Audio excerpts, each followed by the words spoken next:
what are we going to talk about today? Okay, let me start then. First of all, have you recently, not so recent news, I think last month or so, there was a news regarding NVIDIA and some summit in Mumbai. Are you aware of, it? Yes, I heard about it, but I didn't look into it in details, and so I just roughly heard about it. Yeah, so I also don't have much detail, but in generally, I'll just tell you what happened in that summit and what NVIDIA is doing in India. Okay. So they are saying there will be a 20-fold increase in India's computing capacity. What increase? 20-fold increase. Oh, 20-fold. Okay. Yeah, I don't really know what they mean by saying 20-fold increase in India's computing. It could be just marketing terms for some reason. Yeah. But technically, they have launched a new LLM model, a Hindi-based LLM model. So it's called Nemotron 4 Mini Hindi. Okay. So it's a language model with 4 billion parameters. Okay. So they want Indian companies to adopt or use this model for whatever applications. Okay. That means that they have trained this model. It is the model that they have built here. And it is based on the Hindi language. Okay. And they are calling this, I don't know if it's them that is they have started calling this or it existed already, but they are calling this a small language model, not large language model. So it is specific to some data and it is less cost effective in terms of, I guess, using or training. I don't really know in which aspect they're saying it is cost effective. Okay. Maybe for companies to use this model will be cost effective. That is what they mean. Maybe, yes. And this model was built it was built with real world Hindi data as well as synthetic Hindi data. So by synthetic, I don't know what they mean. Maybe I don't really know what this means here. Synthetic Hindi data. I know about synthetic data in general. It's like when you are using, it's not organically generated, right? Yes. So yes, it means that they have synthetically generated those data and trained on them. Okay. Yeah, I guess some AI generated data itself being used to train AI. Maybe. So already Tech Mahindra and other IT services kind of companies are, I think, using NVIDIA's new custom model. And which company? I think it's Tech Mahindra itself. They have built a model. They're calling it Indus 2.0. Tech Mahindra has built a model, or they're using this? Or they're using this model to build an application. Okay. Called Indus 2.0. I have not researched much about what is the purpose of Indus 2.0. I just know it is using Hindi as its main way to interact with the model. Okay, just let me see, because probably I want to. Yes.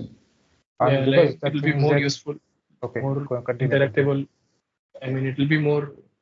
It will be more accessible for most people if it is really based on Hindi, I think. Okay. So one thing I found is that the Indus project by Tech Mahindra, it says that it's building India's own LLM from the ground up. It's an indigenous rival of ChatGPT. So then I guess their partnership is basically based on graphics card, I guess, the GPU. Okay, that means NVIDIA is providing. NVIDIA is providing the GPU to Tech Mahindra because they have their Blackwell and some other GPUs are based only for AI training and all. Yes. So that is one aspect, and I think there is one partnership with Reliance Industries as well, where they are building a AI data center in Gujarat. Okay, so and NVIDIA is building AI data center. NVIDIA is in partnership with Reliance. Okay. And I think it's supposed to leverage renewable energy. Okay. I don't know. It says they are planning on leveraging renewable energy. I don't know what it means. Like, is it going to be only renewable energy based? Or I don't think it will work if it is only renewable energy, because anyway it's a data center which will require huge amount of data. I mean energy. Yes. Which I don't know how renewable energy is going to provide that much of energy, at least in India. Because yes, that's one of the reasons why I think so. About a month ago, there were news about Microsoft, Google, and what is the other company? I think so. Amazon. They've all invested in nuclear energy facilities. Have you heard of those news? I mean, I have been hearing little news here and there, but I don't know the details. Yes, I think I might have written about it as well. So, yes, it was about these three companies investing in I don't know it's partnership or acquisitions, but they've been investing in nuclear energy because they say that yes, this AI related work is very high energy consuming, high energy intensive work. So they require this huge amount of data. So they want to look for some, let's say, clean energy sources. So nuclear energy is one of those clean energy sources. So that's why they've been investing in those things. So yes, but the thing is, it's not short term. The one Microsoft has invested in, it's something called 3 Mile Island or something. So the thing is that this project was shut down in the I'm not sure. I think so it was in the 1980s because there's some disaster occurred, and since then the project was shut off. But now they've again acquired it. And now for this whole thing to be fully operational, it will take some time. I think so a few years, 2-3 years. I'm not exactly sure about the numbers, but yes, it will not happen in directly. It will take some time to be operational. Yes. Okay. So go on. Others. ECS, I think ECS or Tata Communications. They are using NVIDIA's two chips, Hopper and Blackwell. This being used to power. They are seeing India's largest cloud-based supercomputers. So I just know Which making it TCS. It says Tata Communications, so I don't know if it's CCS or not. Okay. So yeah, they are using NVIDIA chips as well. So basically, this summit or like the main points from this is like how they're marketing or they're selling their chips to Indian tech services. Okay. How Indian companies are using their models. Okay, so that okay. Yeah, there's some few more technical things or technical products from NVIDIA which I'm not very familiar with. Something like they have a digital twin and metaverse platform called Omniverse, which are somehow powered by NVIDIA, which are also being used by Reliance and Ola Electric Mobile. I think for simulation and digital simulation and those kind of stuff. Yes. So yes, I understand the concept about digital twins. Means it's creating an exact replica of a physical system digitally. So you know everything that's happening in that system. Okay. So something like that. Suppose if you have a dam, like so everything, there are sensors in that dam, and there's a complete simulation of that dam in your computer. So if some doors or some valves, anything is, if there's something that's not working in that original dam, it can be seen in your simulation. So it's essentially it's just a simulation, and yes, that's what. Basically, that was all. Yeah, so that was all about this NVIDIA summit in India. Okay. I think you can go next. Okay, so I'll talk about this recent news about the allocation of spectrum for satellite internet in India. So there has been news about there's been news that the Indian government has decided to administratively allocate the spectrum for satellite internet to the providers, and which means that there will be no auction process. So far, initially, what happens is that for other kind of internet services such as 2G, 3G, 3G, 4G, 5G, those kind of internet services. For the spectrum, their allocation, so the companies, they undergo a Auction. what's it called? Auction. Yes, they undergo an auction to get a spectrum. But for satellite internet, what they're doing is that there will be no allocation auction for this allocation. Instead, government will decide it on its own that who will get what spectrum. So like I also saw this news, but initially the news I read was that Indian government was saying there will be an auction, right? Yes, but now that the recent, yeah, the most recent news on, maybe it was on from 17th of October, I think, yes, 15th of October.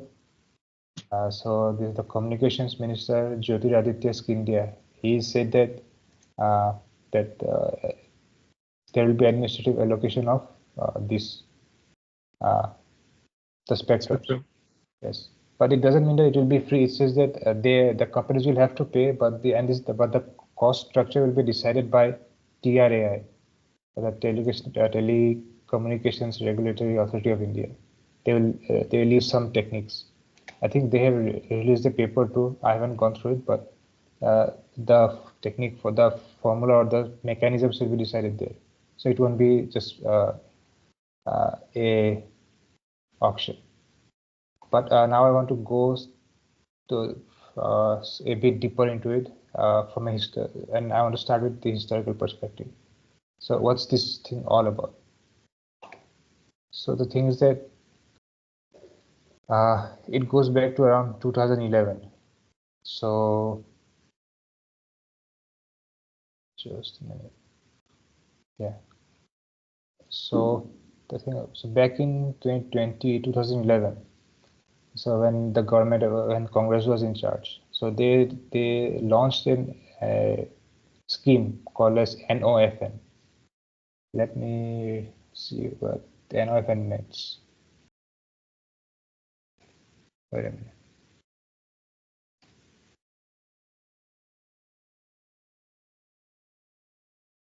Yes, it's the National Optic Fiber Network. So they decided to launch this scheme, and their objective was to provide broadband connectivity to around 250,000 gram panchayats or around 6 lakh villages. That was their objective behind this scheme. So they faced a lot of delays.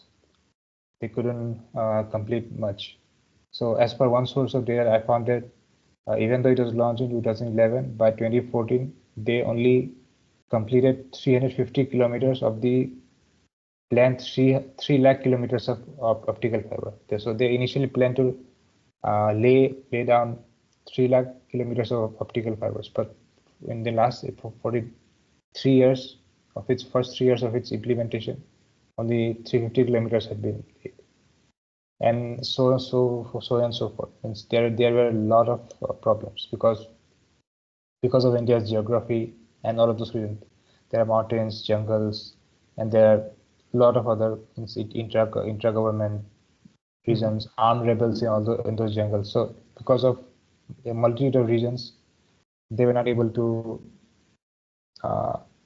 get this apply this scheme in its full-fledged manner.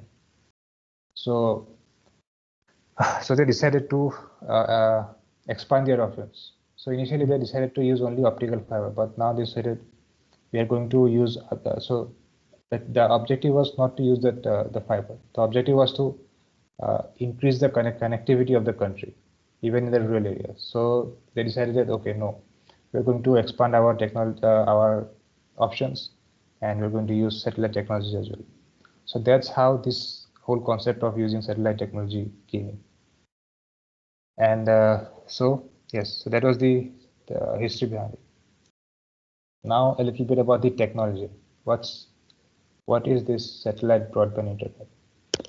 So unlike the things like the optical fiber or the other ways of obtaining internet, so satellite broadband, they use communication satellites that are at different scales in space. to communicate, to transmit signals. So basically, there are three types of satellite broadband internet services. So one of them, the first one is geostationary orbit. In this case, what happens is that the satellites, they are at the geostationary orbit. So you might know that the geostationary orbit is the orbit at which the satellite remains fixed to a point on the Earth's surface. I think so. We studied this in physics, maybe in class 11 or 12. So yes. So at that point, I don't think it has to keep rotating at that around the Earth. It just, if it's at one location, it will always be in that location. It doesn't have to expend extra energy to be in that to keep up with the location. So I think so. This technology is quite old, using geostationary orbit for internet. But one problem is regarding this technology is higher latency. So since the geostationary orbit is around 36 kilometers above the Earth, so a round trip for a signal takes will have to go through 72,000 kilometers. So there is a chance of there is a case of latency in here. So as per the data I found, the latency is about 600 milliseconds. So yes, so even though for things like broadcasting, it's fine for if you are broadcasting live sports. If you use 600 milliseconds of latency is fine, but for something which is much more requires more real-time interactions, for them high latency is not acceptable. So there are some other technologies too. The others are low Earth orbit and medium Earth orbit. So most of the players, the options, the Starlink. So, okay, before that, I want to talk about the options. So who are the competitors who are going to provide this for this satellite internet technology? They are Starlink, and then we have Geospace Fiber and OneWeb, which is one of the shareholders one of the majority shareholders of OneWeb is Airtel. So these are the actual competitors here. So is what is it called? Geo Airspace? Geospace Fiber. Geospace. So is it already being used? Yes, it was. Use it? I don't know if individuals we can buy it or not, but so from the information that I gathered so far, it says that it was launched in September or October of 2023 last year. So it's been 1 year since it was announced, and so far I think so. In a few rural areas of Gujarat and some other areas, they've been testing it. So that's the information that I know so far. But can a regular individual buy some subscription for their services? I don't know if that exists or not. But it says that I'm quoting here. It says that it is designed to complement Jio's existing broadband offerings like JioFiber and JioAirFiber. So maybe it could be that in some rural areas where someone uses JioFiber and there are no traditional optical fiber network there, so maybe in that places they use Geospace Fiber for internet connectivity. So it could be like that people are indirectly getting the benefits of this technology, but not directly. It could be like that. And yes, so both Starlink and JioFiber, they operate in the low Earth orbit. So yes, and from the not just Geo, even OneWeb, they do operate in the low Earth orbit.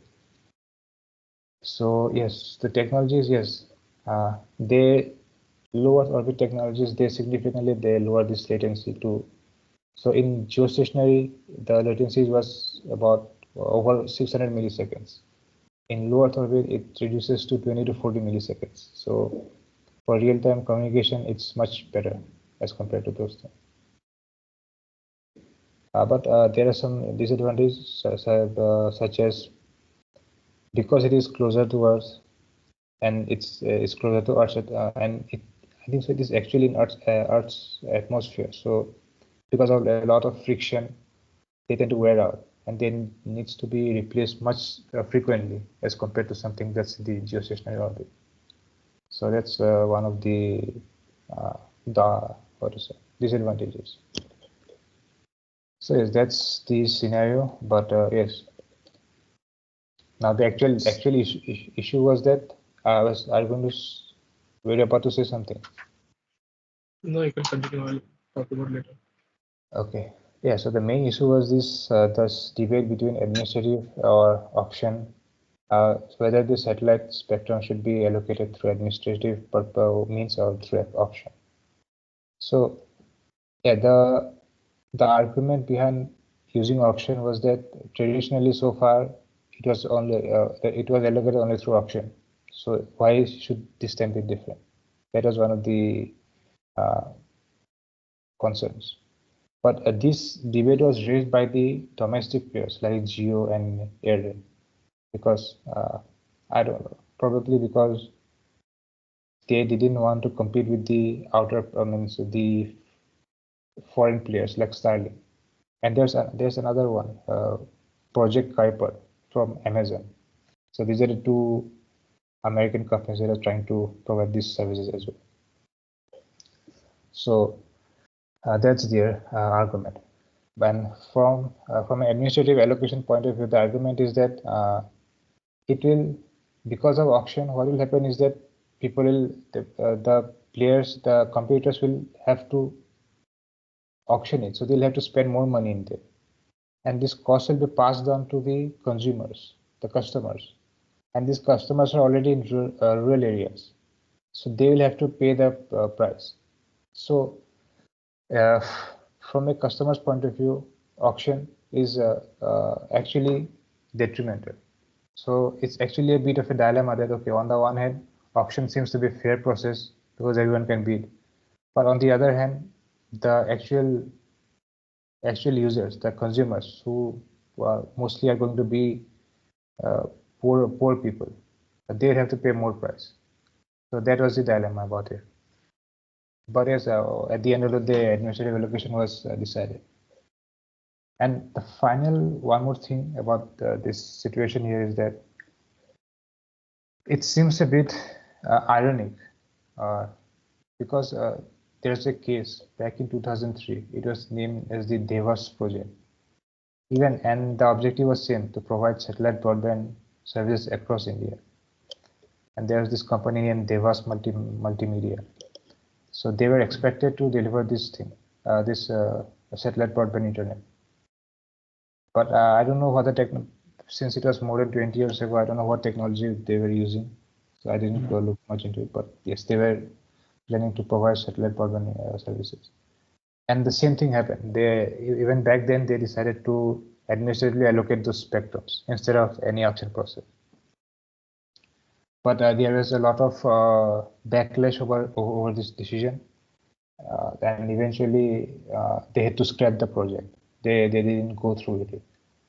And this was at the time of Congress. And yes, and now I think so. At the time, maybe because there was this backlash, I think so, because at the time Congress was in power, which means BJP was the opposition. So they might have played a role in this, creating this narrative about using administrative allocation between, which means you're creating favoritism, not much competition along those kind of allegations. And now when BJP themselves are in power, they themselves are using administrative means. So now they are saying that this is a kind of hypocrisy. So, but is it confirmed that back then it was the case that BJP was trying to interfere? I don't know, but the things that they were not trying to interfere, but the things that this is the norm. Suppose whenever a certain government is in power and they propose some schemes or some policy, so the objective of the opposition is to criticize them. That, okay, why are you doing this? Why are you doing that? I think that's a healthy thing to do, because that's the job of the opposition. That if the party that's in power, it's the job of the opposition to question them, that why are they implementing this policy? What's behind it?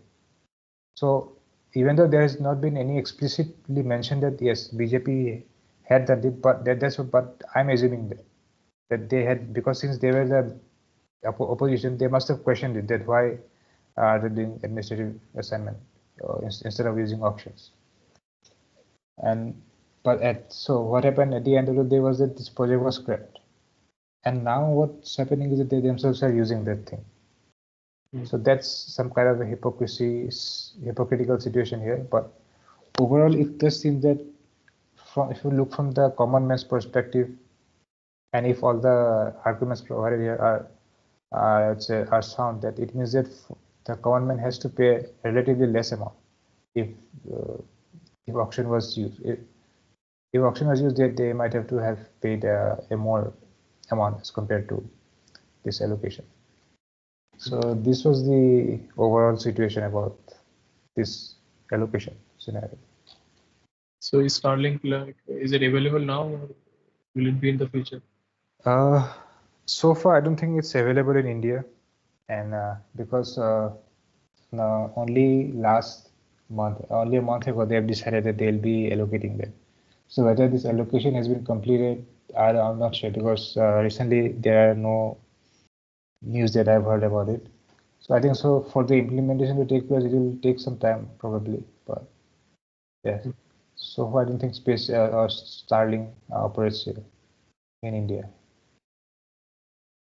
So what kind of preparation does it need? Because I think it was the Russia-Ukraine war itself when it started, and like the internet in Ukraine was cut off or something. Elon Musk provided Starlink in Ukraine. Yes. To get internet access. So like, how was he able to give Starlink access or satellite internet in Ukraine in the time of war, but it's like so slow or so difficult to get it into India?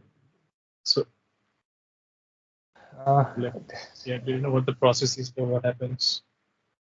From a general knowledge point of view, the thing is that you have to go through an administrative process to go for such things to happen.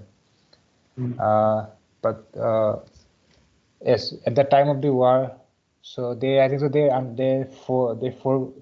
didn't go through all the normal steps of all the regulatory process. They just maybe the Ukraine government said, okay, just implement it, just do it. They didn't go through all the process that a company normally goes through while operating when they start operating in a new country. So they probably had to just skip all those parts and directly implemented it. But now, and again, that was for defense purposes, for extreme purposes. Yeah. And this is going to be for general purposes. It's not a warlike scenario. So one of the reasons that they mentioned behind this whole project was to provide connectivity for digitizing those things, like for example, creating a bank account for everyone, creating so that everyone has an UPI account, and such kind of things for day-to-day activities, for digitizing the whole way of living, so to say. So like satellite is much easier than setting up this towers on Earth. Yes, so one of the reasons that I previously mentioned was that yes, because of this terrains and everything, setting up those things are much more difficult. So far, the delays had been because that they couldn't set up because of the harsh terrain and the various terrorist groups staying in those terrains, in those locations. And again, yes, for a multitude of reasons. So these are mostly political. I mean, not mostly political. There are some political aspects, some geographical reasons. So there are a lot of roadblocks behind that. But yes, satellite internet makes it much more easier. At least that's the argument. Let's see, after using satellite internet, maybe in the next 2-3 years, let's see what's the penetration rate of internet in the country. Yeah. Only then we'll know that if it's better or not.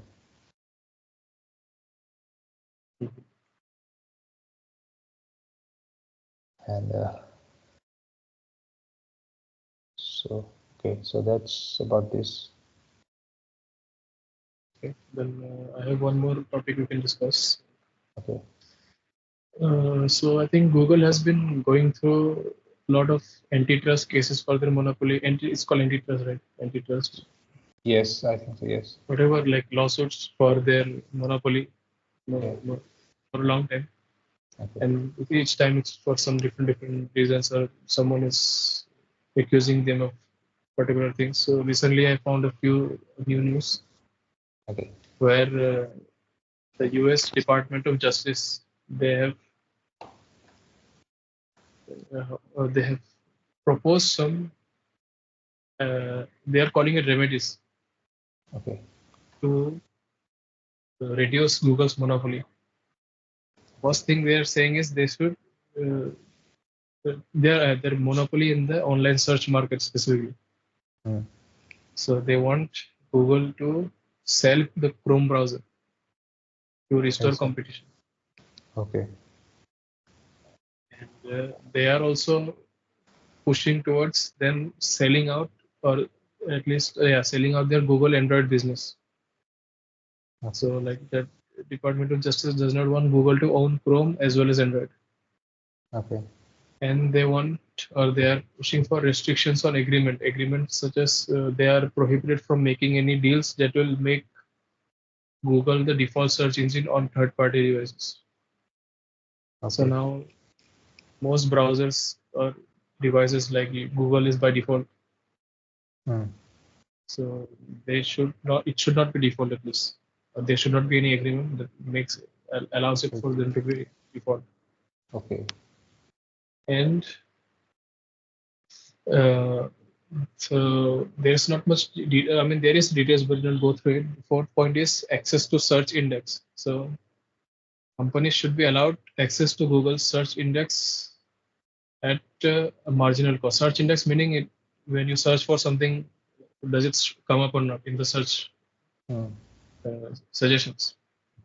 So Okay. now if you want your search or your whatever website or product to show up, it's basically if you remove ads, ad blocker, and every other kind of thing you use, and you just use Google search raw, you Okay. search anything, mostly it will be sponsored links and sponsored posts, which you have to scroll down a lot to get any organic output. Result. Okay. Yeah. So like the access to organic reach should be much easier. That is what they want. Okay. And also AI overview. Now I think you must have noticed nowadays Yes, when you sir. do any Yes. search in Hmm. Google, it will show an AI overview. So they need to give websites the option to opt out of this AI overview. So if you don't want your content to be part of this AI overview, you should be given a choice. Okay. Now, from Google has also responded to this. They in a blog post. Okay. They say it is a part of a radical interventionist agenda Okay. that would harm Americans and America's global technology leadership. That is what they're saying. Okay. Because in some sense it makes sense, because Google, like in Chrome, Hmm. if it is sold to some third party, Hmm. I mean, if it's sold to someone and it's not part of Google anymore, it may not see or have, it will not progress as it did when it was part of Google. Hmm. Yes. Anyways, but recently I'm seeing a lot of opinions on things that last few years, even decades, Google Chrome has become very stale, or it's the quality of Google search also has gone down. But there is no alternative. To Google. Yeah. Maybe that is why they are saying that it should be sold so that some alternative could come up. But now they have such a monopoly that even if it is not really the best, it's not providing the best service, Hmm. people still go to this because there is the alternatives are really not up to par. But at the same time, I don't understand these laws because I mean I have not really tried to understand also. Maybe if Hmm. I sit down and think about it, it'll make sense. But if say, Google made this product, right, Yes. and because of that, a lot of people have adapted this. They're using it. Hmm. As a result, they have reached a state of monopoly. Hmm. So once they reach a state of monopoly, why should a law be there that says you cannot have a product that is this successful?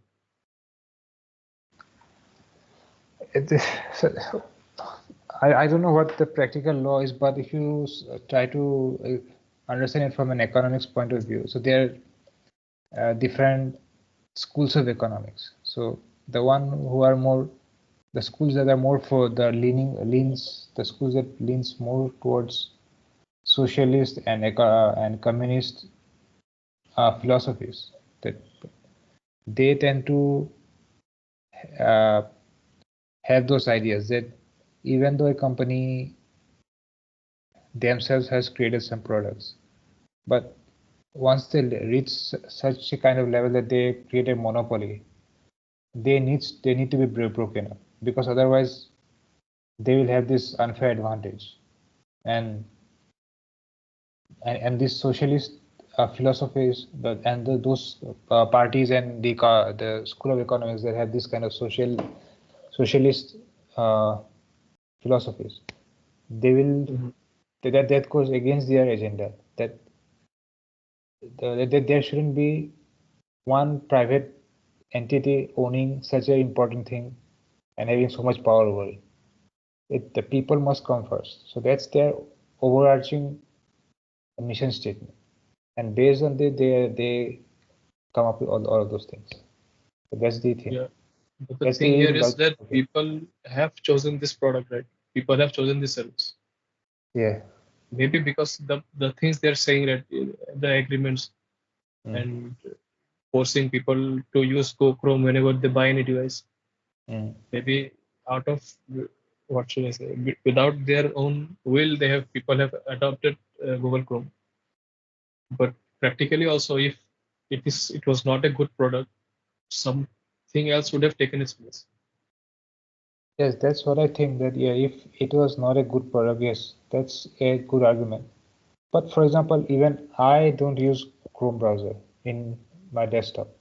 I also do not use, yeah. But the thing is, even if it is Edge or Brave or anything else, it is based on Chromium. Okay. The underlying web technology is Google's technology. Okay.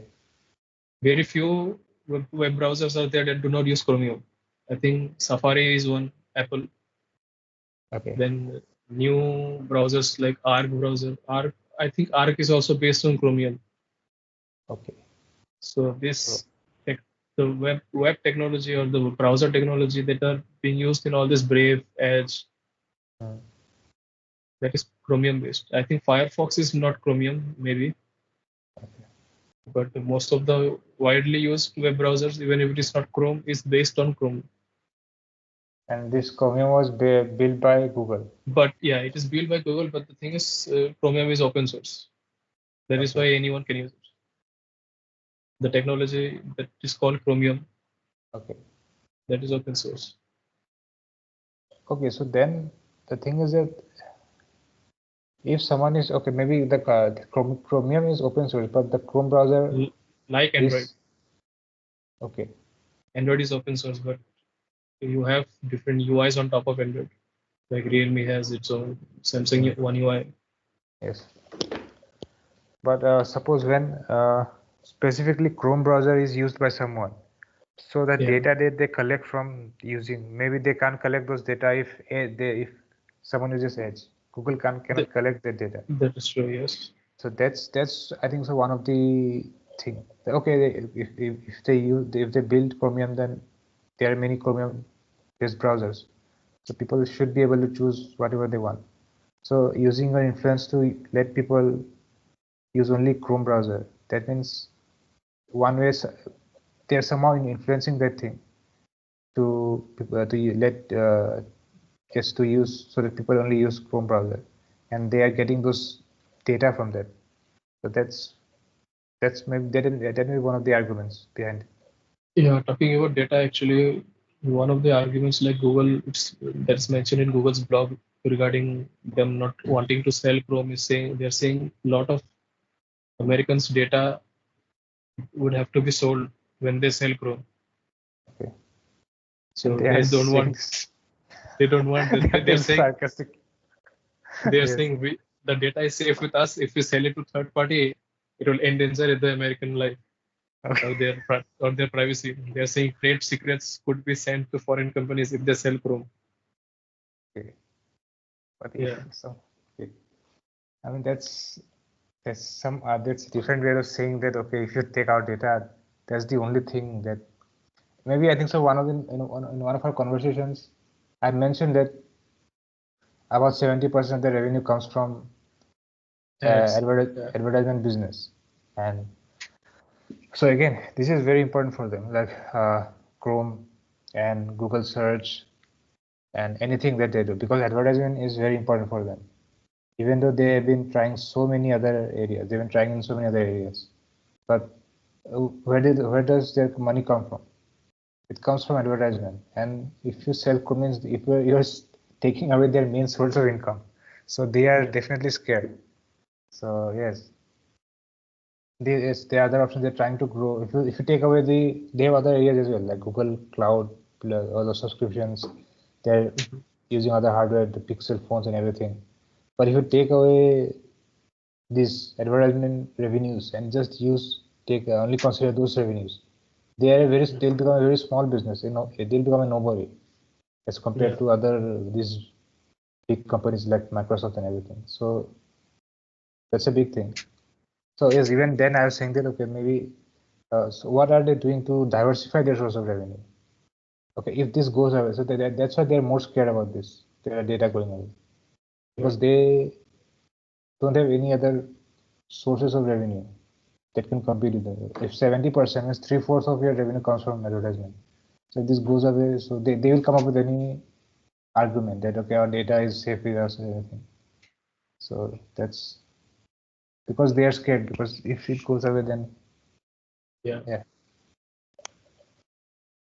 So yeah, we have to see what will happen. Most of this, I mean, this kind of cases has been going on for a long time, like last 20 years or so. Something or the other antitrust cases is always going on.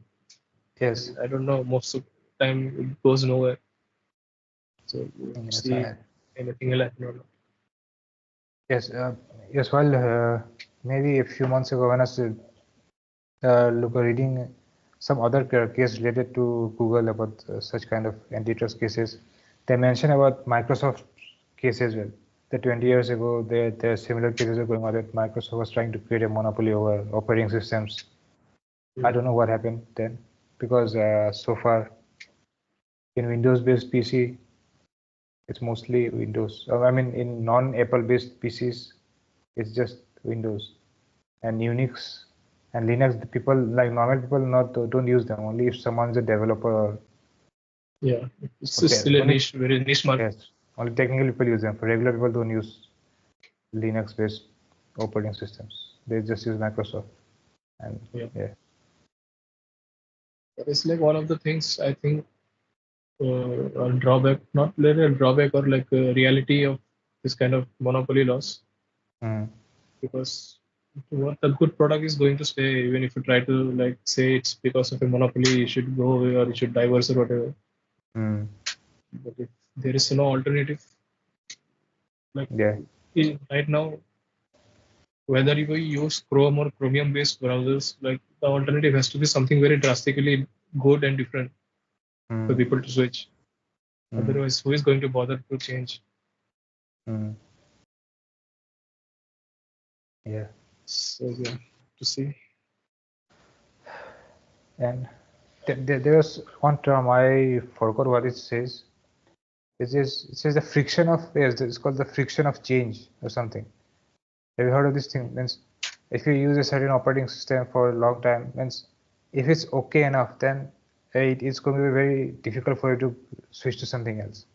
For example, I try to use, and even I try to use sometimes DuckDuckGo. The thing is that it's not bad. Sometimes it's good in the way that it gives to the point, means whatever I'm trying to see, it gives that thing without those advertisements. But the thing is that I'm so familiar with Google Chrome, means Google search engine, so I come back to it. So that's one of the things that happens. What did I use?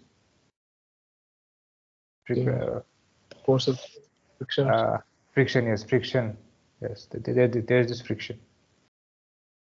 And like when Copilot came, and there was like a resurgence of Bing also. but I don't Yeah. think they were able to sustain it. Or still, it's gone down again. I think. Yes. So ultimately, the better product is going to be there. Mm. You cannot just rely on monopoly laws to like promote your product. It has to actually be good. Yes. That's one thing. It has to be good. And yeah, if you look at the nuances, and yes, of course, it has to be good. But again, the ones who are trying to, I mean, so I'm talking from this agenda that maybe the ones who are pushing for this kind of antitrust laws, is there someone behind them? Means, is someone forcing them to forcing whoever they are doing to attack Google? Maybe from behind the scenes. I don't know. These are just speculations, but maybe it could be that someone is orchestrating all of those things. But again, it sounds like conspiracy work. Yeah, but Could yeah, be. and Yeah. what I was trying to say is, I don't know if it comes under antitrust or so or not, but the EU passes quite a different laws that keep Apple in check most of the time. Yes. Recently, so I don't think those come under antitrust. For example, it was EU's mandate that forced Apple to give Type-C in iPhones. Yes. So if they did not give Type-C, they said they will not allow you to sell iPhone in Europe. So if they had not mandated it, then iPhone still would be using Lightning cables. Yeah. So those kind of methods to not bring down, but Regulate. regulate the company Yeah. instead of, because the only reason they were using Type-C is because it made them money. Type-C is not any good. The technology-wise, it's not a very fast port. Charging is slow, data transfer is slow. People have to bother with using another cable. Yeah. And only because EU mandated them, they have moved to Type-C. Okay. So if those kinds of interventions come for Chrome and stuff, instead of just blindly asking them to sell it, maybe it would be better. Yeah. Yeah. Is there option? And yes, those are the other alternate possibilities. But yeah, the big picture is that what you mentioned about those Europe's all those regulations. And from the big picture point of view, all I want to say is this: that overall these regulations do a good thing. And the things that think of businesses as something that without regulation, even though for example, even though at the beginning when a person starts a company, a startup, they might have very good intentions that, okay, I'm going to use this product for the betterment of people. But as it establishes into a big company, it becomes an entity of its own, and it wants to survive. And people and everything else becomes a means for their survival. And if regulatory bodies didn't exist, they will start exploiting people. I'm not talking about tech companies only, talking about companies in general. So it's like the world is a big boarding school, and these are wardens. The regulatory boards are wardens. They keep these businesses in check from going to extreme measures. So it's like using USB cable just so that you can, if something happens, you have to buy only your cables, such as those kind of things. Because that's a revenue generating scheme. And yeah, this kind of things. Again, recently, not recently, maybe a month or so ago, I saw this video about, I'm not sure it was BMW or what company. Maybe it was BMW. What they did was they had some features in the car. Maybe there's some suspension or some other feature in the car. So you have to buy a subscription to use that feature. I mean, it's a hardware feature. Have you heard of it? So yeah, I've heard similar news. Yes, things that it's completely illogical, because the thing is that that's actually a scam. Because why I'm saying that, because suppose if you have already given that feature into your device, suppose for example, think of it, suppose you are selling a phone that has suppose 8 GB RAM, but you have unlocked, you consider you can only use 4 GB RAM. If you want more than 4 GB, if you want to use the other 4 GB RAM, you have to pay suppose some subscription fee. Yeah. So initially their logic was that would be that, okay, from the initially suppose you bought that phone for 15,000. That means you have already paid for 4 GB. You pay another 5,000 for the remaining 4 GB. That's not actually true, because you bought the whole thing. Yeah. The hardware exists in your phone. That means you paid for the whole thing. You didn't pay for only 4 GB, or you already paid for 8 GB. Then why do you have to pay another 4 GB for another 5,000 for the extra 4 GB? That's a proper scam. But the thing is that's what happens when you take capitalism to its extreme. Means what else means you are trying to add more and more features to increase your revenue, and the competition is so cutthroat high. So you think of what else can I do to increase my revenue? So then at some point you can't. There is nothing you can do. That you can't add any more features, anything. Then you start coming up with this kind of nefarious ideas. These are ideas we're going to implement to increase our revenue. So that's taking capitalism to its extreme. These are the kind of things that happens. Because I've thought through it very logically. Okay, suppose why? Because the thing is that if you are selling an 8 GB RAM to someone, you are, and if you say that, okay, no, we are not actually selling you the 8 GB, we are only selling you 4 GB. But you bought that 8 GB from a supplier, you paid the full price to them, and then why would you install that 8 GB in a phone, RAM into a phone, and sell it only at the price of a 4 GB phone? Then it's better to just create a 4 GB phone. Because the thing is that then at least you're guaranteed that if someone wants a 4 GB phone, he'll only buy the 4 GB phone. And if someone wants an 8 GB phone, they'll only buy the 8 GB phone. By installing an 8 GB phone or 8 GB RAM in a phone and selling it at the price of a 4 GB phone, you are actually creating loss. Because suppose not 100% of them, if you sell 10 phones, what are the chances that all 10 of them will buy those subscriptions? That means if even if 9 of them buy a subscription, if one doesn't buy a subscription, that means you have sold an 8 GB RAM for the price of a 4 GB RAM, and you're not going to get that money back because that person decided not to activate the subscription. So instead, just sell them for 4 GB. In cars, especially I think it's been done in Europe or those kind of countries where it does get cold, like negative degrees. Okay. So they will have this subscription feature for, let's say, heating seat. Okay. I think I read somewhere it was for a seat heater where it will hit the seat. Okay. So that service is like the hardware is there, but only when you pay the subscription you can activate it. And in those countries where it does get very cold, someone who has the car will, if they're using the car, they have no choice but to pay the subscription to get the heating. So like anyone who is buying the car, most probably they will have to buy the subscription. They will end up buying the subscription because it does get cold and they need the heating. Yeah.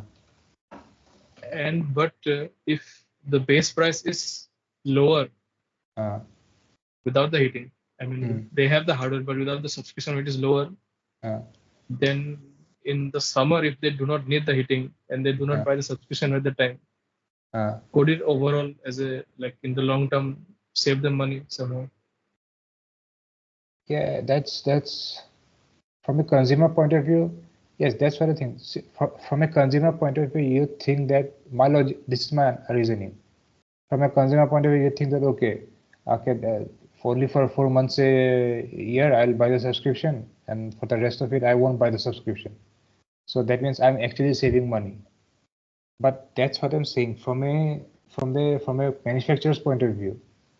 Why I'm saying it's a scam, because you are actually lying, because you are saying that you are not paying for this.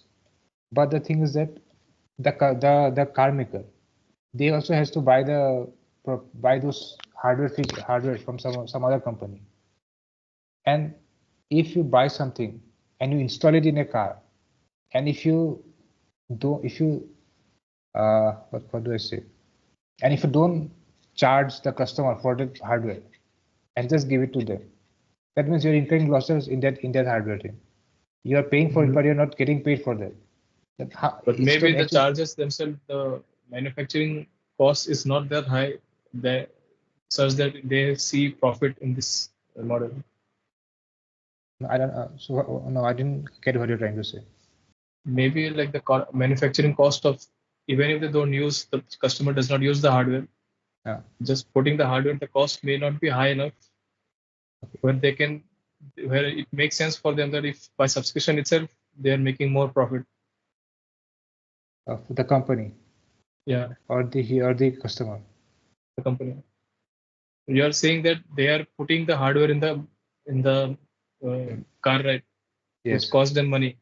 Okay. And if the customer decides not to buy the subscription, then they are in a loss. No. Okay. No, I'm saying that regardless of whether they want to buy a subscription or not, the customer is already the customer is already being scammed. It is in loss. Yeah. Because this is my argument. Suppose there is a base model that doesn't have this feature, and there's another model that has this feature. So the one normally I'm saying the one that has that feature will be priced higher than the base model. Mm. Okay. But if you suppose as a car maker, if you install that feature, but if you sell it at the base price, then you as a car maker are making a loss, because you are selling something and you paid for it to your supplier, and you are shipping it away without getting paid for that feature. How is it going to work? But the customer. But do we know that they are selling it at a lower price, or yes, is it the same?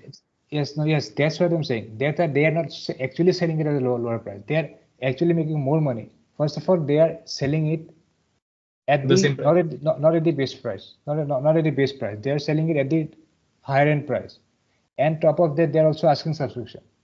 So they are making more and more money. And that's what I'm saying. The customer is scammed from the beginning. They already paid for it. They should have been given without any subscription. They already paid for this thing. On top of it, they are paying extra. That's what I'm saying. They are given the illusion that you are paying at the base model. You are already paying for the top model, and so you should have been given that services by default. But on top of that, you also have to buy the subscription. That's what I'm saying. Yeah, then it is a scam. That means because initially I thought that okay, they're selling it at the base price and people can opt in to use it for a subscription fee.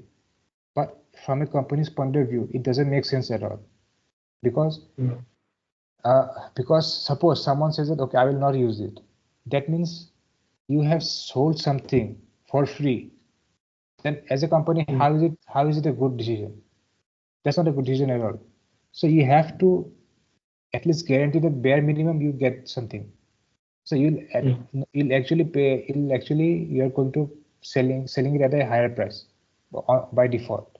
You have already made your profit, or whatever the margin is. You already made it by selling it. Now you are making extra money by using this subscription trick. That's what I'm saying. Yeah.